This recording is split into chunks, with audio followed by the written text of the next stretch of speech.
Queridos, mais uma vez, saúdo a todos com a paz do Senhor. Amém. Eu quero ler o texto para fazer continuidade do nosso texto em apreço, mas de uma forma provocativa. Atos dos Apóstolos, capítulo 18, versículo. Vamos ler dois versículos em capítulos alternados. Capítulo 18, versículo 24 e 25. Depois, capítulo 19, versículo 10. O texto está escrito: E chegou a Éfeso um certo judeu chamado Apolo, natural de Alexandria, varão eloquente e poderoso nas Escrituras. Este era instruído no caminho do Senhor e fervoroso de espírito. Falava e ensinava diligentemente as coisas do Senhor, conhecendo somente o batismo de João. Atos 19, versículo 10. E durou isto por um espaço de 2 anos, de tal maneira que todos os que habitavam na Ásia ouviram a palavra do Senhor Jesus, tanto judeus como gregos. Amém? Queiram tornar os nossos assentos, queridos, por bondade. Enquanto eu agradeço a Deus pelo privilégio de dizer mais uma vez ao pastor Télcio, Magiane, todo este coeso ministério, evangelista Reginaldo, Lenilson, famílias, como também a todo o ministério local, a igreja, muito obrigado. Magiane, obrigado pela receptividade da qual nós não merecemos, seu carinho, seu cuidado, de cuidar de nós. Na companhia do pastor Télcio, muito obrigado a vós. E eu digo de público que eu estou ansioso para recebê-los em Maceió. Vai ser uma honra para mim, como também a todos os pastores de regiões, amigos, visitantes, a igreja. Que Deus abençoe. O pastor Silvio, foi muito bom e está sendo estar com você, lhe ouvindo. Que Deus te abençoe. Queridos, como estamos diante de uma celebração, e esta celebração, ela comporta 2 anos de que o Evangelho começou a ser pregado nesta congregação, neste lugar, em um trabalho missionário. Então, obviamente, é necessário falamos ontem e hoje de manhã, sobre os feitos para que nós entrássemos no projeto. E já assim, sendo os feitos, quero tomar este texto para falar-lhes que é possível, sim. Observem o contexto e quero usar como referência este capítulo 18, 19. Depois os irmãos leem os pormenores que eu quero aqui falar-lhes. Está no contexto, Atos 17, 18 e 19. Por que eu digo isso? Por quanto que nós falamos ontem e hoje o privilégio de um projeto. Observem que nós estamos celebrando um projeto igreja. Por isso que eu falei ontem e hoje de Gênesis 12, como o projeto produtivo começou. Então, baseado neste texto, vou falar-lhe sobre a diferença do Evangelho de Cristo e dos outros pormenores. Quando nós observamos o contexto, me permita trazer algum contexto cultural. A Bíblia nos mostra a história que o projeto Israel, igreja, ele foi instituído por Deus para anunciar a sua grandeza a toda a terra. Então, a grandeza de Deus vai ser apresentada no Velho Testamento, desde o capítulo 12, por meio de Israel. Observe que o projeto foi tão bem elaborado que quando Israel chega em Jericó. Observem, 40 anos aproximadamente, palmilhando o deserto, rodeando o deserto. O interessante, não tinha rede social, não tinha a facilidade de divulgação por meio das plataformas, porém, era no boca a boca. E quando Israel vai entrar em Jericó, observem que a notícia já tinha chegado antes deles. Por quê? Porque dentro do lugar moralmente mais baixo de Jericó, nas muralhas estava estabelecido a prostituição. E lá o comentário, veja, era profundo, a ponto que Raabe vai externar aos espias dizendo que em Jericó e regiões adjacentes ninguém tinha mais vontade de viver, desde o rei ao menor dos súditos, por um objetivo, porque todos sabiam quem era o Deus de Israel. Olha o que ela diz: todos sabem aqui como o Deus de vocês abriu as águas do Mar Vermelho e vocês passaram a pé enxuto. Todos sabem como ele guerreou as vossas guerras e como ele venceu os maiores e os mais poderosos reis dos amorreus, Sion e Og. Então, por isso que todo mundo aqui está sabendo que o Deus de vocês é Deus em cima nos céus e Deus embaixo na terra. Veja que Israel era o ponto principal da grandeza de Deus ser revelada à humanidade. Quando você vai para o Novo Testamento, você vê Pedro fazendo uma relação, capítulo 2, versículo 9, já para a igreja, que agora vocês são a geração eleita, o povo adquirido, o povo peculiar, o povo santo. Ou seja, para quê? Para anunciar as grandezas de Deus, ou seja, daquele que tirou vocês das trevas para a sua maravilhosa luz. Então veja, por quê? Porque o Evangelho de Cristo, ele não vai se basear no contexto filosófico, nem na persuasão que Israel deteriorou-se. Permita-me contextualizar. Na cultura do Antigo Testamento, o projeto Israel, Igreja Israel, tinha uma formação muito pertinente. Isso implicava dizer que uma criança, por exemplo, uma criança da idade daquele jovem, vamos dizer, 6 anos, a 5 anos, a 6 anos. Então, obviamente, que ele já era preparado, tanto ele como a menina. Ou seja, a menina e o menino eram preparados na palavra, no contexto judaico, para quando crescer não se desviar. Por isso que Salomão torna público o provérbio 22:6. Isto era praxe. Ou seja, então toda a família judaica, por exemplo, eu tenho uma esposa e eu, no caso, sendo judeu, no Antigo Testamento, eu gerei um filho. Com 5 anos também eu tinha uma filha, um com 5, outro com 6. Então, eu ia instruir o menino e a minha esposa, a menina, em primeiro lugar, dentro da lei, do livro de Levítico. Como acontecia? De uma forma dentro do que é conhecido teologicamente, historicamente, como Beit Talmud, ou Talmud. Beit, casa, Talmud, instrução, ou seja, aprendizado em casa. Beit, casa, Talmud, aprendizado em casa.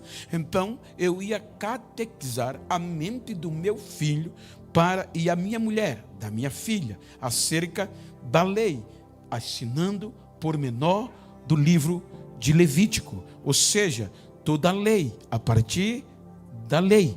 Então, com base nisto, eles iam se formar. Depois que eles aprendiam de 6 a 12 anos, eles tinham que chegar a 12 anos com tudo isto, ou os principais pontos memorizados. Primeiro, a lei. Segundo, comportamento, de como um judeu se comporta. Ele começa desde criança. Por isso que se você for num bairro judeu ou for em Israel, você vê os meninos a partir de 5, 6 anos já anda com um chapeuzinho. com a trancinha, com as roupas peculiar, comportamento. E em terceiro, alimentação. Então aqui vão até os 12 anos. Quando chegam nos 12 anos, a menina é levada à sinagoga. Para quê? Para que uma mulher, ela traga a Torá, a lei. Ela põe a mão sobre a Torá e responde não muitas perguntas do que aprendeu no Beit Talmud. Porque a menina só vai até os 12 anos. Porque a partir dos 12 anos vem o contexto. Ela já está pronta, o útero já está pronto. Ela já aprendeu a como ser uma boa esposa, a ser produtiva. Então, ela só vai até aqui. Mas o homem não. O homem, o menino na cultura, ele vai ser levado ou na sinagoga ou no templo. E quando ele vai ser sabatinado. Sabatinado, por exemplo, aqui tem uma mesa de doutores. O doutor Telso, o mestre Reginaldo, o mestre Lenilson e mais outros 3 mestres. São 6 mestres, digamos assim, pode ser 3. Então, aquele jovem com 12 anos vai fazer o que é conhecido como Bar Mitzvah. Ou seja, ele agora vai sentar de frente dos doutores e vai responder as perguntas que ele aprendeu em casa, no Beit Talmud. Então, ele vai respondendo. E quando ele responde, se eles vão observando, olham um para o outro e diz: o menino tem futuro. Em síntese, o menino é bom. Então, quando eles aprovam, então este jovem judeu vai escolher, pelo seu poder intelectual, qual deles ele quer se tornar discípulo. Ou seja, escolhi o doutor, o mestre Telso. Então, a partir daqui, a minha vida não é mais minha. Ou seja, eu vou ser o seu discípulo. Eu vou aprender aos seus pés. O aprender aos pés é levar poeira, é comer poeira. Porque aonde ele vai, eu tenho que ir atrás. Não posso me distanciar muito. Então, a minha vida agora é dele. Por quê? Quando eu me entrego a ele, eu entro no segundo período, o Beit Midrash.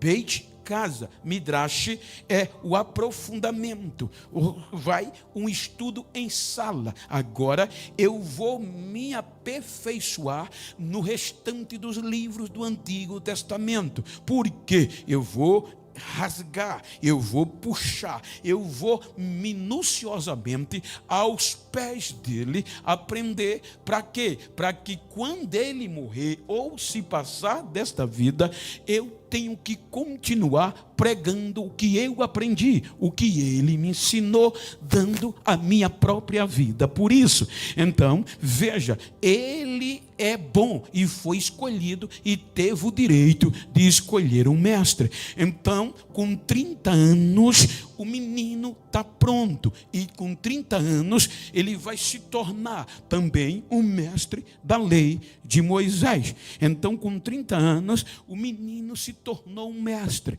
Era assim que funcionava. Era assim pelo poder do intelecto, pelo poder do conhecimento.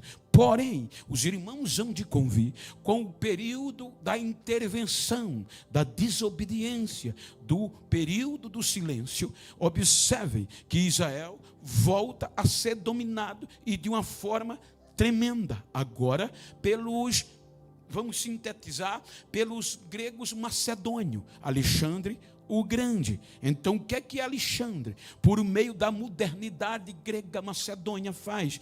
Ele vai minar todo o contexto cultural, porque a história diz que ele vai dar incentivo financeiro a todas as províncias que ele dominava. E como a Palestina foi dominada pelos gregos macedônios, os seus representantes receberam incentivo para colocar a cultura grega dentro do coração da Palestina. Isso vai tirar os princípios do contexto judaico e hebraico. É aqui que uma nova geração começa a perder os valores. É aqui que uma nova geração começa a se degradar na pós-modernidade grega. Então, vem os romanos. Os romanos, eles dominam o grego macedônio, e sendo assim, a Palestina, ou todo Israel, vai ser dominado por Roma. Então, o Roma é inteligente, não interfere na cultura, como os gregos, mas penetra justamente no contexto espiritual, porque Roma agora vai colocar nas mãos dos obreiros e na supervisão geral do sumo sacerdote todo o contexto de ordem pública no contexto dos judeus. Então, agora Roma vai predominar, ou seja, o sumo sacerdote e os seus agregados não eram mais escolhidos para continuar este projeto espiritual falando acerca de Deus, escolhidos pelo processo de Levi, mas agora era Roma que predominava, era Roma que destituía ou colocava. Daí vem o temor, daí vem o medo e estabelece-se uma corrupção. Agora o intelecto, o poder político era que mandava dentro de Jerusalém, e isto abriu um leque de corrupção, aonde os próprios obreiros, sumos sacerdotes, eles apertava o povo. Só para os irmãos terem uma pálida ideia, há um escritor judeu naturalizado, norte-americano, Alfred Hitchens, por aí assim, ele diz em um livro muito especial que as principais lojas de Jerusalém pertenciam ao sumo sacerdote e os agregados. Era errado? Não. O errado era o que eles faziam para extorquir o povo. Por exemplo, Israel se reunia uma vez por ano, norte, sul, leste, oeste, migrava para Jerusalém, para as grandes festas, e eles traziam as suas ofertas, os seus novilhos, os seus pombos mais pobres, as suas rolinhas, os seus pássaros, para oferecer como sacrifício, e as suas ofertas. Quando eles chegavam perto de Jerusalém, já tinha uma brites de soldados do templo, estabelecida pelos obreiros, o sumo sacerdote e agregado. Então eles iam examinar o cordeiro do judeu Reginaldo, e olhava e dizia: o seu cordeiro não pode passar, não pode entrar, ele é impuro. E sendo impuro, eles encontravam defeito, mas não tinha. Era porque se eles não entrassem, eles tinham que comprar lá dentro. Já tinha mesa preparada, tanto da moeda, como de pássaro, como de novilho. Tudo já estava pronto. Se não entra, vai ter que comprar lá dentro. E o preço, por exemplo, se um novilho normal custasse R$100, lá dentro você pagava 1.000. Se um pombo, diz a história, custava um zuz de ouro. Isso quer dizer, se um zuz de ouro era o salário de uma pessoa, no nosso contexto brasileiro, se um pombo lá fora custasse R$10, você ia pagar R$1.400, que era basicamente o salário do mês. Então, eles extorquiam o povo, porque todo o dinheiro ia para eles. Olha o projeto original aonde chegou. Então isso implicava dizer que o intelecto e o jogo de interesse era o que prevalecia, e tinha culto todo dia, tinha pregação todo dia, tinha sacrifício todo dia, mas simplesmente superficial. Então, quando Deus observa isso,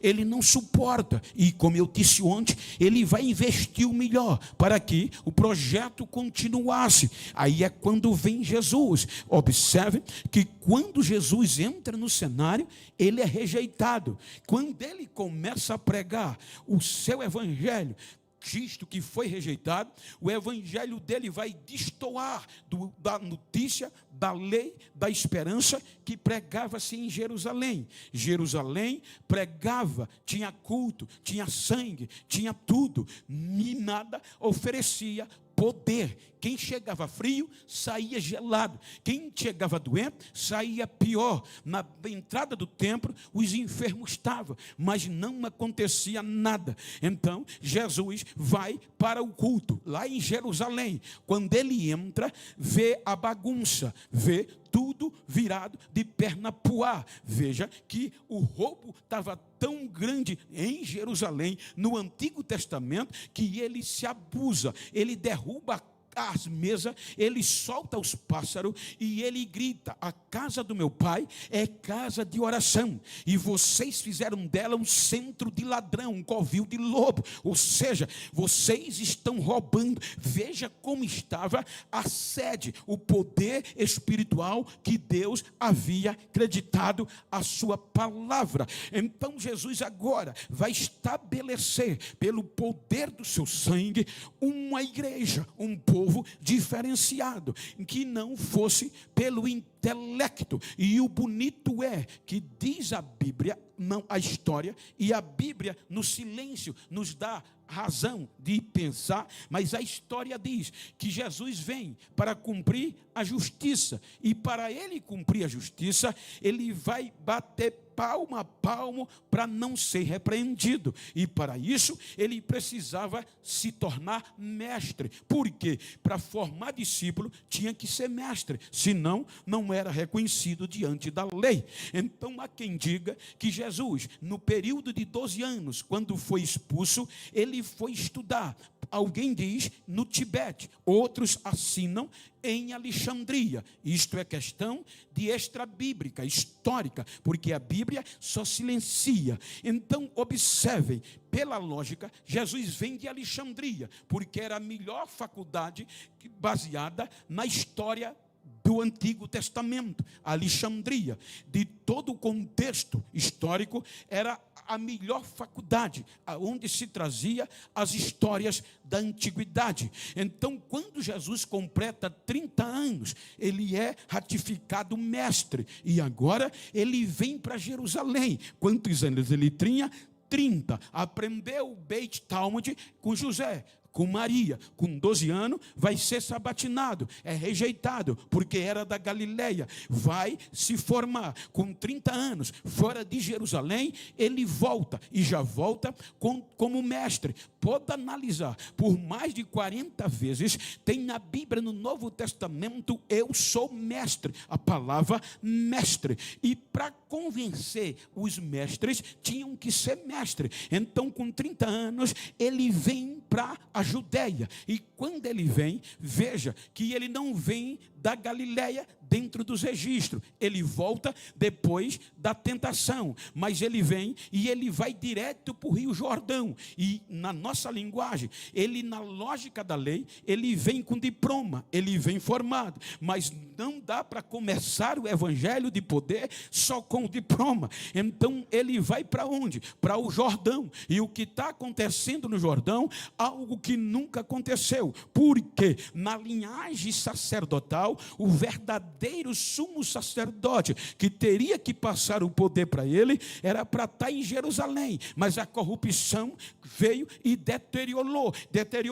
Agora vem o verdadeiro sumo sacerdote, vindo da linhagem do turno de Abias, que era João Batista, e ele não está no templo, ele está onde? No Jordão. Então, para o poder sumo sacerdotal passar para ele, tinha que ser pelo sumo sacerdotal original da linhagem. Então não era Roma que ia nomear. Observem que Anás e Cafás, quem nomeou foi Quirino, o representante de Roma. Agora eles corrompidos, mas o verdadeiro estava no Jordão. Então ele vai direto para o Jordão. Quando ele chega no Jordão, aí está João Batista com raiva. Quem chegava para saber se batizar, ele olhava e dizia víbora. Aí vinha outro, ele dizia víbora. De repente ele para e começa a dizer: atenção, tem coisa diferente. Que é? Eis o Cordeiro de Deus que tira o pecado do mundo. Ele discerne como sumo sacerdote. Então observe que Jesus vai entrar mais água e João se sente menor.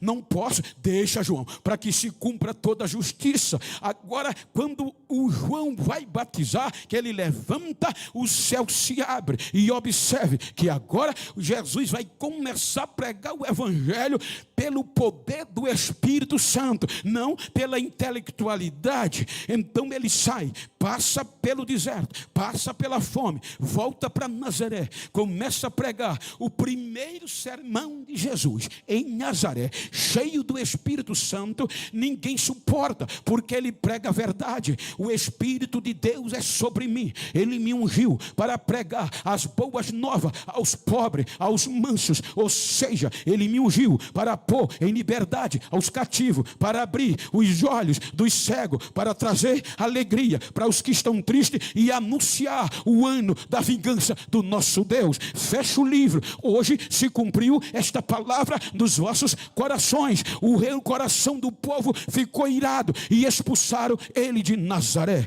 Mas agora Jesus vai para Cafarnaum, monta os seus discípulos. Pela lógica da cultura, ele tinha que aproveitar o intelecto em Jerusalém. E em Jerusalém, e lá está o aluno, o discípulo que terminou o Beit Talmud, Silvio. Então ele ia lá. Você já fez o Beit Midrash? Já estou fazendo. Então você é crânio, você tem futuro. Já fez o Bar Mitzvah? Já, você tem futuro. Então não, ele não faz isso. Diz a Bíblia que ele vai pegar os analfabetos, porque o diploma não ia fazer a igreja crescer, a intelectualidade não ia fazer o projeto crescer. Aí agora precisava de homens capacitados, de mulheres sem medo, que o vento, que o sol, que a tempestade não os amedrontasse. Aí ele vai, chama os analfabetos. Como os doutores tinham o direito de escolher os seus mestres, da Nazaré, da Galileia, não tinha capacidade. Aí ele diz: fui eu que chamei vocês, não foi vocês que escolheram a mim, mas fui eu que escolhi vocês. Eu dei nome a vocês para que vocês vão e dê fruto, e o vosso fruto permaneça. Aí ele faz e chama os seus discípulos. Então agora vai formar esta igreja com um mestre e 12 semi-analfabetos ou analfabetos. E a rejeição vem. Mas a Bíblia diz que tudo que ele fazia era pelo poder do Espírito. E todos os dias, dos 12 se multiplicavam. E multidões iam crescendo.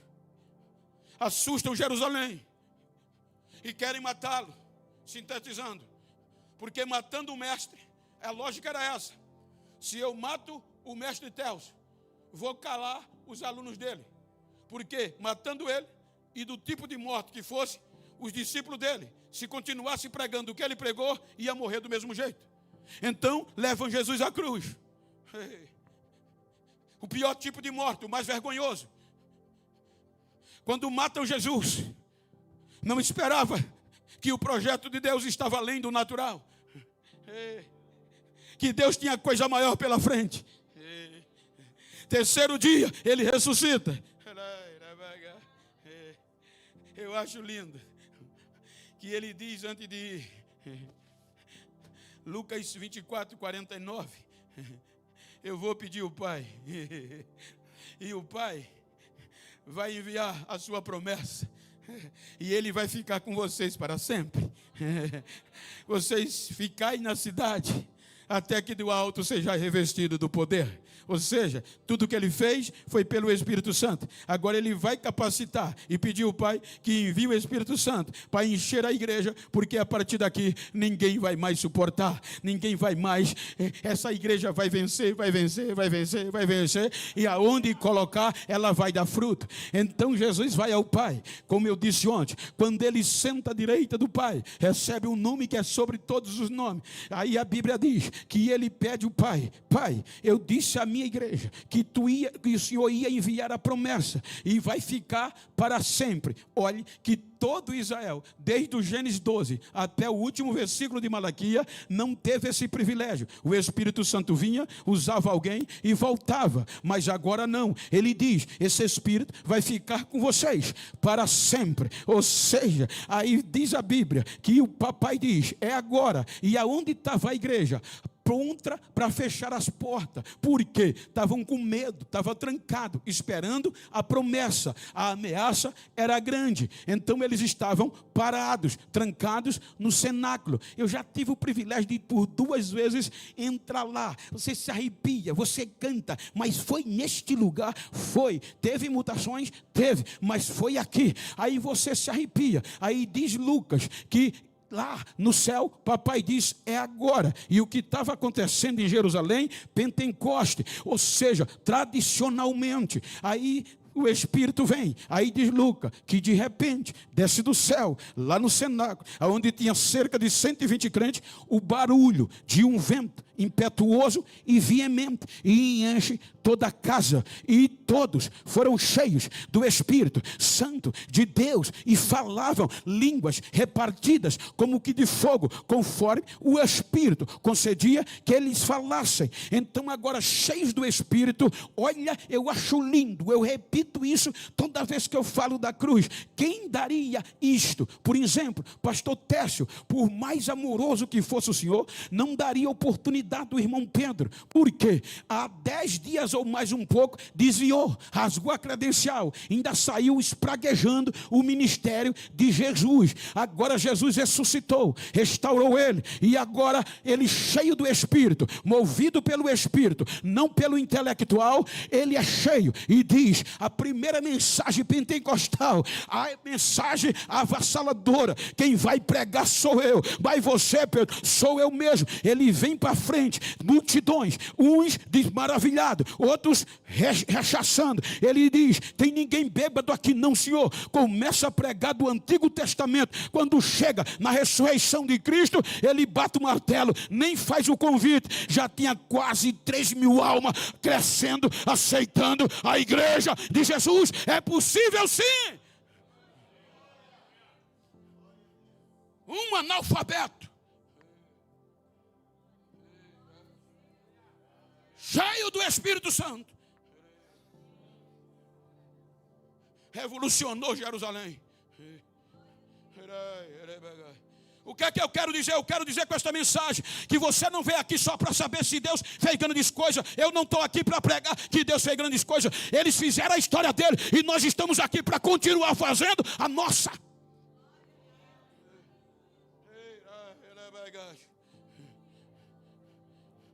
Agora ele prega e a igreja vai crescendo. Os religiosos tentaram pará-los, mas não conseguiram, porque eles entraram pelo intelectual e a igreja vem pelo poder do Espírito. Aí colocaram o poder judiciário para parar o crescimento da igreja. Agora imagina, se não é aterrorizante, Silvio. Você já pensou você ser convocado coercitivamente para justificar e ser proibido pela Suprema Corte de um país que era o Sinédrio? Então os magistrados foram provocados para parar esta igreja, porque a acusação estão perturbando a ordem pública. Porque a raiva dos religiosos, porque eles faziam os cultos dos sábados dentro do templo e os convertidos a Jesus não podiam entrar. Aí a Bíblia diz que eles ficavam no pórtico do templo, ou seja, no lado de fora, em uma área coberta. Só que enquanto eles cultuavam lá dentro com sangue de animais e não tinha milagre, lá fora Jesus batizava, Jesus curava e o fogo caía lá fora. Aí disseram: está perturbando a ordem pública. Aí agora vem a autoridade, vou parar a igreja. E os magistrados chamam os 2 provocadores, João, Pedro e João. Quando eles vão para ser interrogado, coloca, Marco, por favor, Atos 4, versículo 13. Então quando João chega, não chega com diploma, chega cheio do Espírito. Então quando eles chegam, diz o texto, então eles, vendo a ousadia de Pedro e João, e informado que eram homens sem letras e indoutos, no original, sem letra é sem conhecimento literário. No nosso português, sinônimo de analfabetismo. Vendo eles que eles eram sem letra, sem cultura e analfabeto, e falava tão bonito, com tanta ousadia, sem tremer, falando com autoridade. Os magistrados se renderam e disseram: estes homens tiveram com Jesus, são discípulos de Jesus. Se é discípulo de Jesus, é cheio do Espírito Santo. Se é cheio do Espírito Santo, ninguém vai pará-los.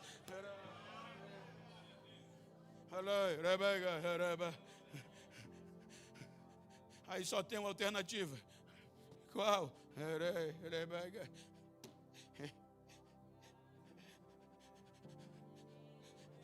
Quem está terminando, quem se formou, quem terminou o Beit Midrash, o doutor Saulo.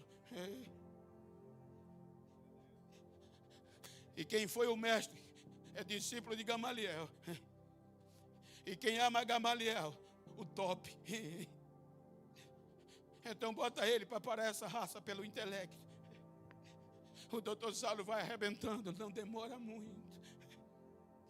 Ele maltrata, ele faz alguns desviarem. Mas os cheios do Espírito Santo não se rendiam. Fugiam, mas por onde iam falando. E a igreja ia crescendo.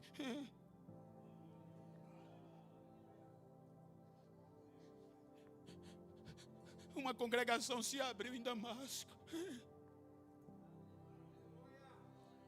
No meio da perseguição, agora tem uma igreja em Damasco, glorificando o nome de Jesus.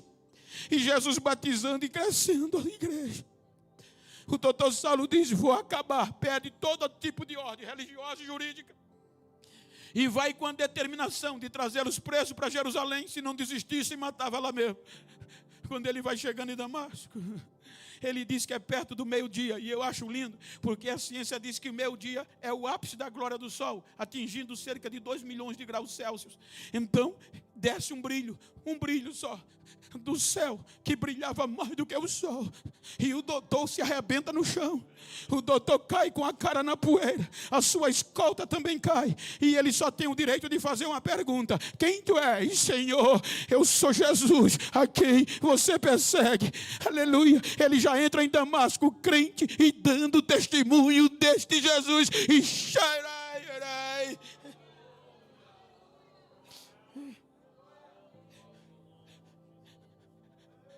Aí Jesus vai na casa do analfabeto, o crente que estava com medo, e diz: eu ceguei um rapaz que estava vindo para cá, o nome dele é Saulo. Ele agora é um vaso para mim.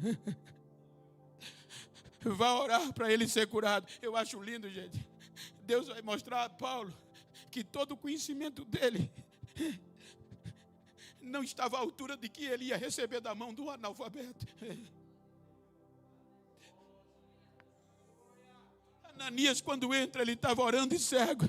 Ananias põe a mão e diz: o Senhor que te apareceu no caminho me mandou aqui. Eu vou parafrasear: levanta a cabeça, eu vou orar e você vai ser curado e vai ser cheio do Espírito Santo. Quando ele levanta a cabeça, ele ora, as escamas caem e Jesus pega ele e batiza ele no Espírito Santo e ninguém segura mais ele.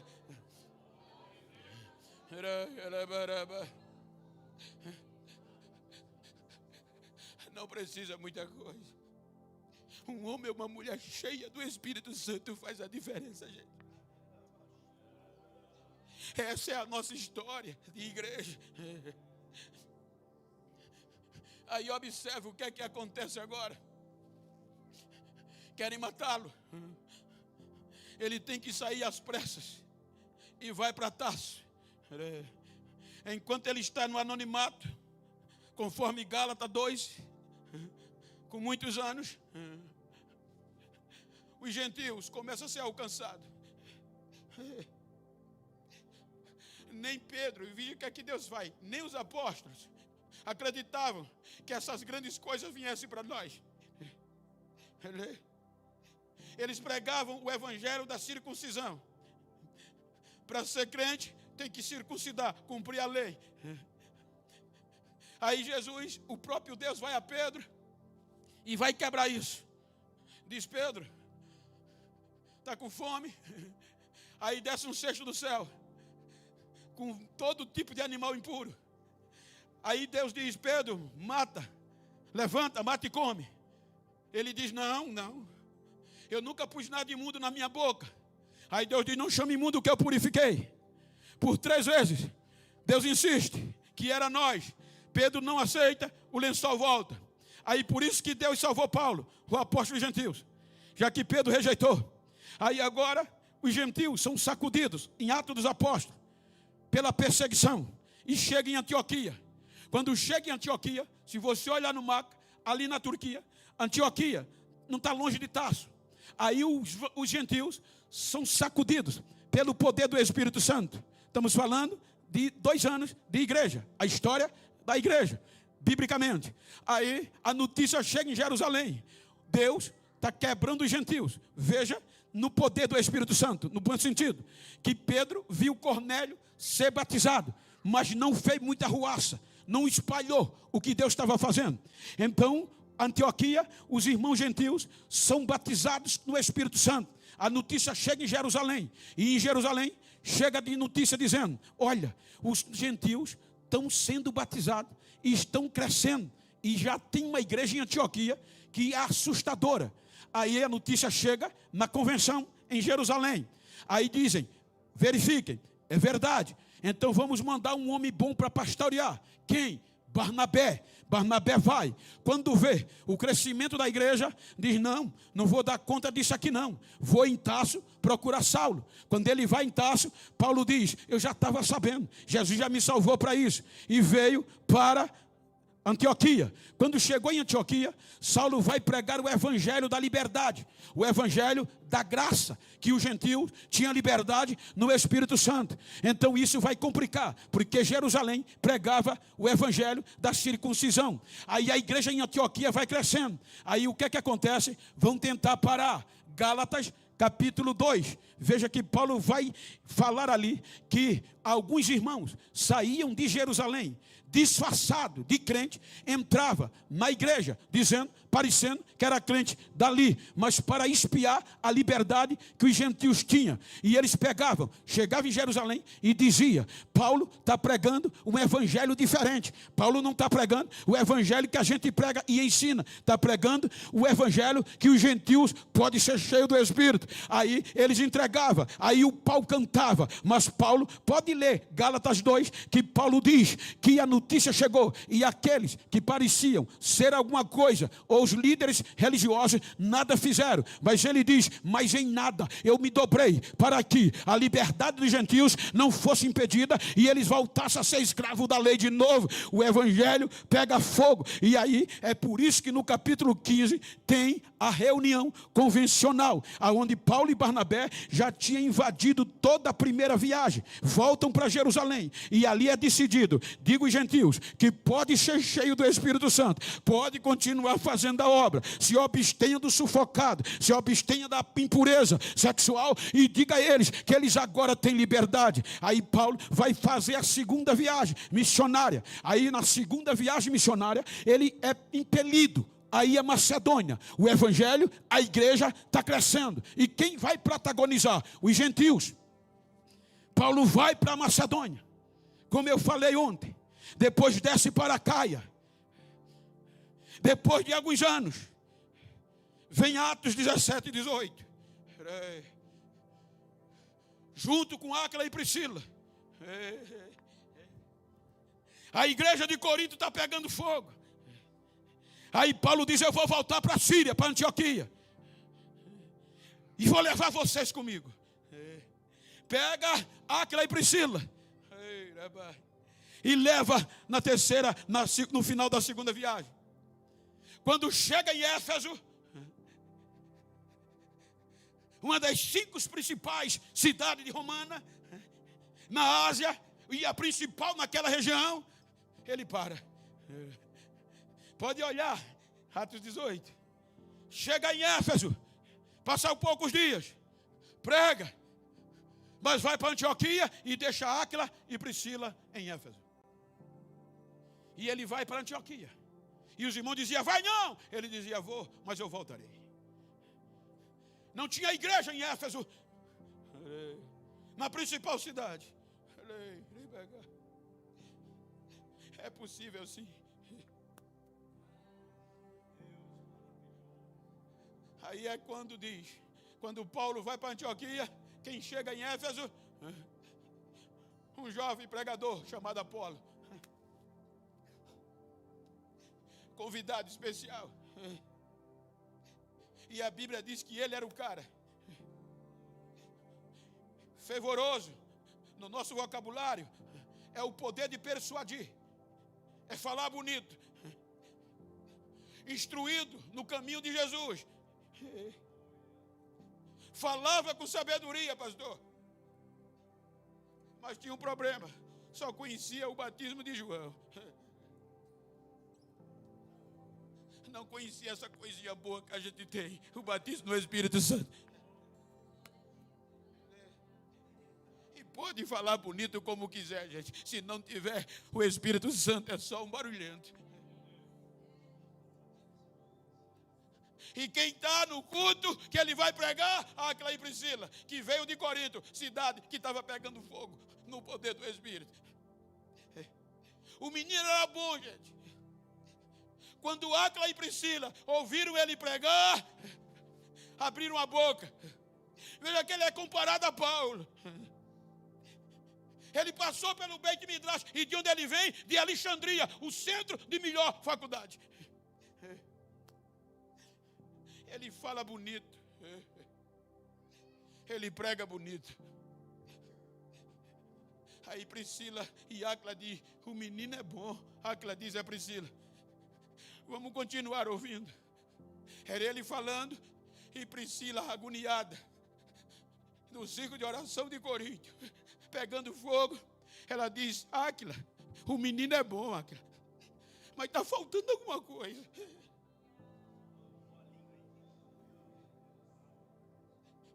O que é que está faltando, Priscila? Tem alguma coisa diferente, Áquila. Ele é frio. Vamos esperar ele terminar e vamos chamar ele para tomar um cafezinho lá em casa. Pode olhar que está no texto.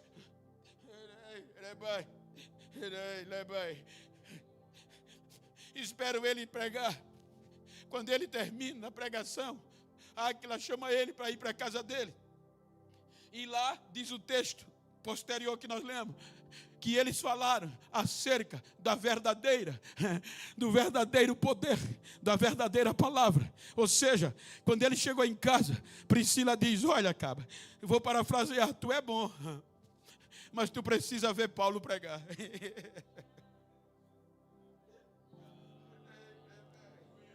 Tu é doutor, filho.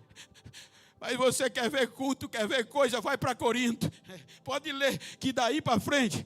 Aí ele foi sacudido pela expectativa e disse, eu quero pregar em Corinto. Aí Áquila e Priscila pega a carta e escreve para os irmãos de Corinto, receba o nosso irmão Apolo. Ele é bom, mas é frio. Toque fogo nele, faça ele sentir o que ele nunca sentiu.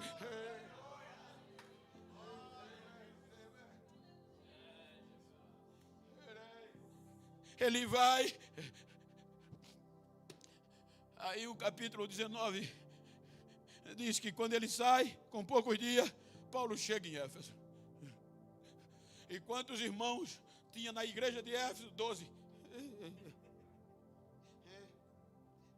E o primeiro culto que Paulo vai pregar na sinagoga, chama os irmãos e faz uma pergunta: vocês já conhecem o batismo no Espírito Santo? Eles dizem, nunca nem ouvimos falar. Esse é um do perigo dos nossos dias, pastor.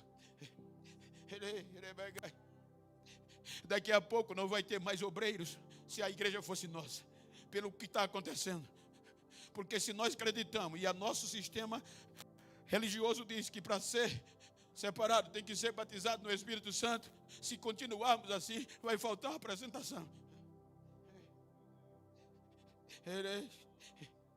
Porque estamos voltando tanto para a intelectualidade que os nossos cultos já não falamos mais nisso. Nos nossos cultos, na maioria dos grandes igrejas, se observa a oratória, a exegese, o exército, não é errado, o exerre. Mas o que fez a gente crescer e chegar aqui não foi isso. É o poder do Espírito Santo.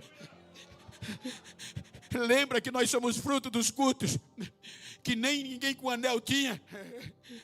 Eu estava meditando Quantas vezes a gente não viu um grupo de crianças como aqui nós vimos hoje em muitos lugares, e quando eles terminavam o hino, as crianças estavam correndo dentro da igreja, falando línguas estranhas, profetizando, e o Espírito Santo usando e profetizando para uma nova geração.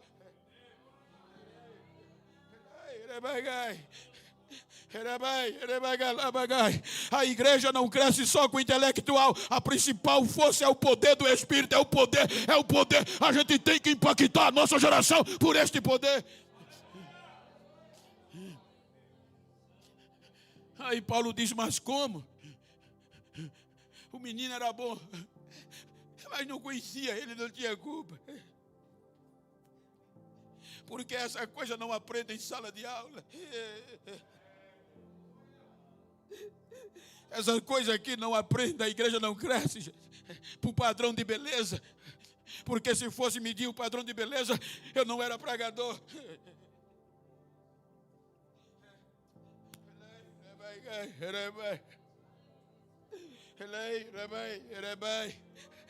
O que é que faz um negro descanteado ser convidado para pregar nas maiores convenções, nos maiores congressos?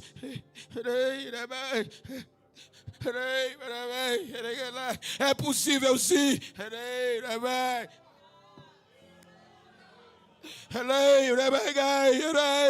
É só ser cheio do Espírito Santo, e aonde você botar o pé vai dar certo, queira ou que não queira, mas vão ter que te engolir.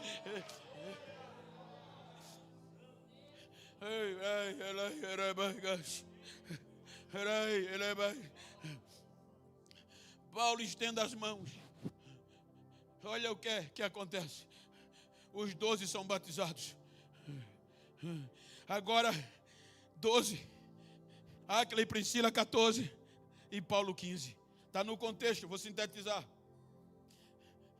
Paulo agora todo sábado vai pregar na sinagoga com esses 14 crentes e vai importunar os judeus e os gregos de Éfeso. Porque cidade crescendo, famosa, e agora Paulo vai convencê-los que Jesus é o Senhor. E na final da pregação, tinha conversão de grego e judeu. Mas diz a Bíblia que alguns não engoliam Paulo, alguns judeus, e tentava desmanchar o que ele pregava pelo caminho. E desmanchando o que Paulo pregava, mas era pela unção do Espírito. Aí Paulo foi esquentando a cabeça. Aí diz a Bíblia que a notícia de que Paulo estava sendo perseguido chega a um filósofo, dono de uma escola, que o nome dele era Tirano. Escola filosófica. Quando ele soube que os judeus estavam perturbando Paulo, e Paulo só pregava uma vez no sábado, ele chama Paulo e diz: Paulo, sintetizando, esquenta a cabeça com essa raça não, vem para cá, prega na minha escola, e você não vai pagar aluguel, você vai pregar de segunda a domingo se quiser. E Paulo diz: então deixa comigo. Aí Paulo pega os 15 crentes e os mais convertidos e leva para a escola de Tirano. Agora lá ele faz culto segunda, faz culto terça, faz culto quarta, faz culto quinta e faz sexta, e o poder vai caindo, a igreja vai crescendo, Jesus vai batizando e salvando todo dia. A Bíblia diz que o poder caiu de uma forma tão grande que até os lenços e os aventais de Paulo era levado e o povo era curado. E isso só no espaço de quase 2 anos. Diga para quem está ao teu lado: é possível sim.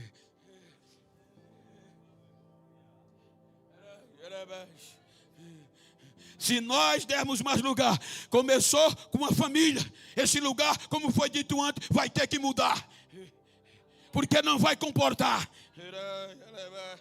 porque não é a sapiência do pregador nem do pastor, é o poder do Espírito Santo que foi derramado sobre a igreja. Uma força possivelmente de expressão, mas em um período de 2 anos nós lemos que toda a Ásia, a partir da igrejinha de Éfeso, ouviu falar de Jesus. Aí agora a notícia vai se espalhando. Os cultos da igreja pentecostal estão pegando fogo. Aí tem 7 filhos do pastor presidente do sacerdote do judaísmo. o sacerdote Cefas, 7 filhos, carteirinha de filho de pastor presidente, credencial, itinerantes, provocadores, não sei como. Aí ouviram falar dos milagres que por meio de Paulo Jesus fazia. Aí entram na casa dos endemoniados, todo com carteirinha, com intelectualidade, e chega para o demônio dizendo: em nome do Jesus que Paulo prega, sai! O demônio não sai coisa nenhuma. O demônio diz a eles: Jesus eu conheço, Paulo eu sei quem é, e vocês? Diga para quem está ao seu lado: diploma não resolve essas coisas, anel não resolve. Leva uma surra e sai nu correndo pela cidade.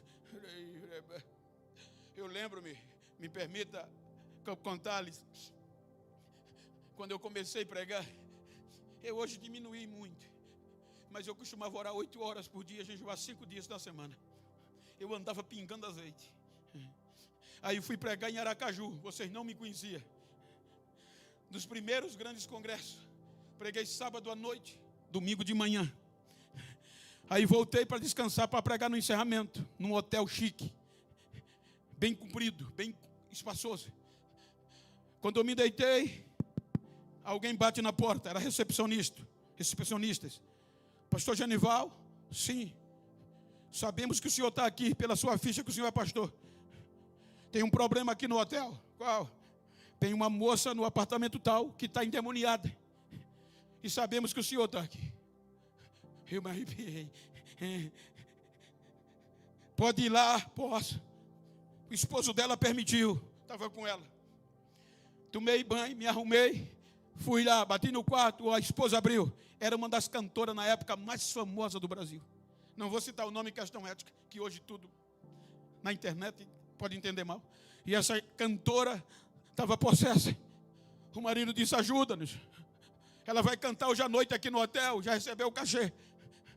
Eu entrei, passei meia hora orando. Ela foi liberta, aceitou Jesus como Salvador. O marido também. Voltei para o quarto, descansei. A ordem do hotel era 7 horas, ninguém sai, porque vai começar o show. Quando o carro veio era 7h10, 7h15. Eu desci do quarto. Quando eu entrei no salgão, não podia passar. Porque o show começou, ela ia se apresentar. E estava cheio de mulheres seminuas e homens. Na época, quem é no Brasil sabe, uma tal de Elguinha Pocotó estava fazendo sucesso.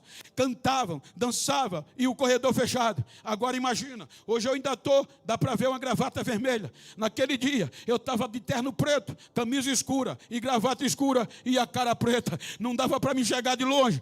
Quando eu despantei no corredor, fiquei de braço cruzado. Ninguém me enxergava. Daqui a pouco o som começa a baixar e eles começam a questionar. E o DJ começa a gritar. O homem que controlava a música: saiam da frente, abre o corredor. E não entendia nada, o que é que está acontecendo? E ele gritando, baixando a música: abre o corredor, o que é que está acontecendo? O ungido de Deus tem que passar e vocês têm que sair da frente. O diabo tem que saber quem você é. É assim que a igreja cresce.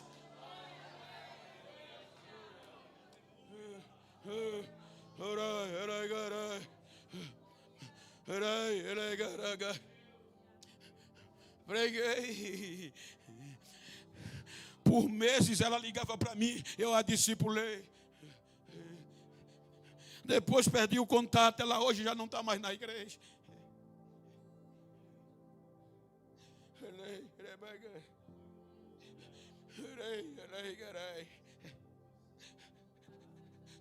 Eles não conheciam Jesus, foram expulsos. O diabo fez um sarceiro tão grande com eles que a notícia tomou conta da cidade de Éfeso. Aí é que a Bíblia diz que tanto judeus como gregos se rendiam a Jesus. E os que praticavam a arte de magia vendiam os seus livros e na praça pública confessava os seus pecados e aceitava Jesus como Salvador. Quando você lê o valor do livro, 50.000 peças de prata, Champre diz, Norman Champre, que era equivalente a 1 ano de salário de um trabalhador. Eles rasgavam o livro de magia, queimavam no fogo na praça pública e confessavam Jesus como Salvador. E a igreja era cheia do Espírito Santo.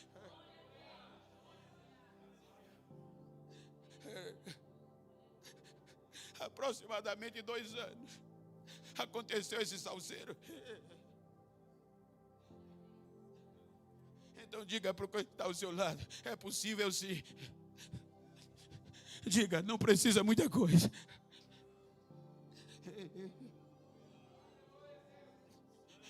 São 2 anos, é possível sim esse lugar se tornar pequeno.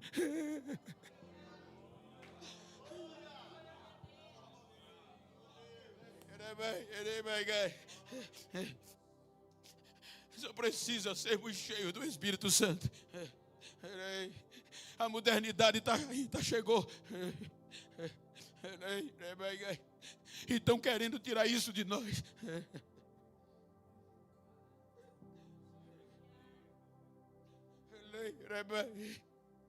Em muitos lugares já não pode mais falar línguas estranhas.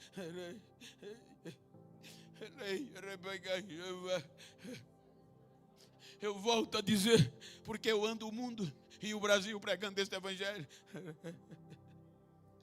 Tem lugar que o bilhetinho já chega no púlpito: a igreja está depressiva. Se tu não puder falar línguas estranhas, nem pregar Pentecoste é melhor, porque os irmãos vão ficar preocupados.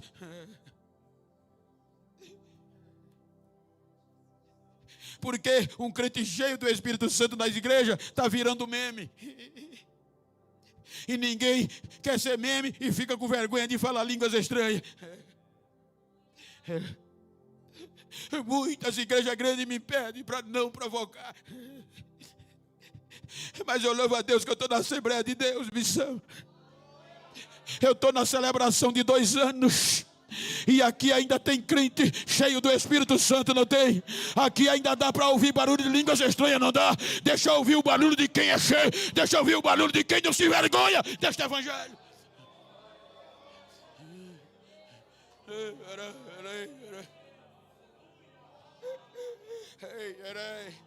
Vamos ver de novo as nossas crianças rodar num pé só nos nossos cultos.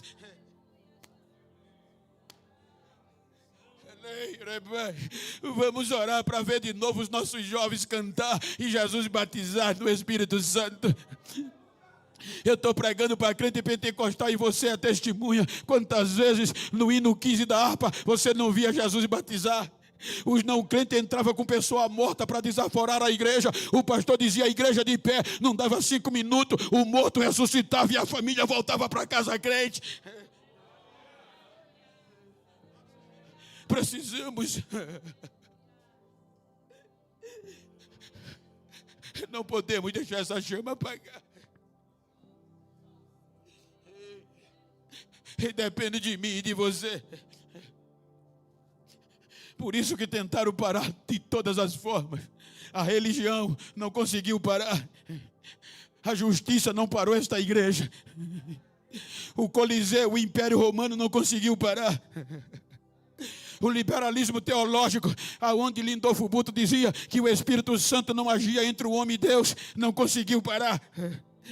A pandemia veio, causou danos e diziam: quero ver agora quantas ligações, cadê pregador? Vocês agora, cadê a igreja? Não tem mais culto, está fechada. Mas eles pensavam que este poder dependia de alvenaria. Não sabia que no banheiro, na cozinha, na sala, no trabalho, no ônibus, tinha crente cheio do Espírito Santo. Quando eles pensaram que a igreja não ia abrir, olha nós aqui, olha nós aqui, olha nós aqui, olha nós aqui, cheio do Espírito Santo. Quando tudo isso passou, aí você diz: e a igreja? Eu tenho a alegria de dizer: de pé, 2 anos aqui, de pé, cheia, cheia, cheia, cheia, cheia, cheia do Espírito Santo. Fique de pé, por favor.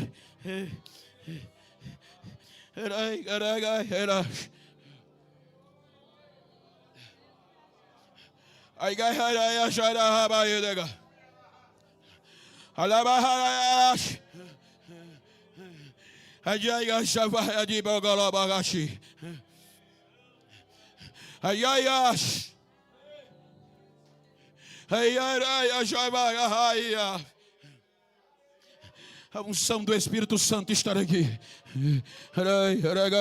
Recebe unção, recebe aí aonde você está. Se você pode, coloca a mão no ombro de quem está ao teu lado, se tiver intimidade, e diga para ele: se depender de mim vai cair fogo, se depender daqui você vai sair nadando no poder do Espírito. Só depende de nós. Incendeia ela, incendeia ele, vai, incendeia ela, incendeia ele, pelo poder do Espírito na vida de você tem, na vida da igreja.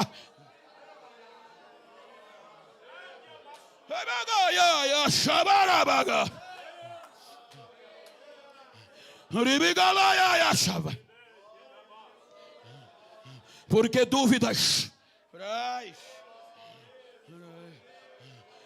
Não sou eu desde o começo. A minha glória está invadindo corações, e a minha unção está invadindo este lugar. Receba o renovo da minha glória, da minha apoteose, diz o Senhor, dono desta igreja. Receba renovo agora.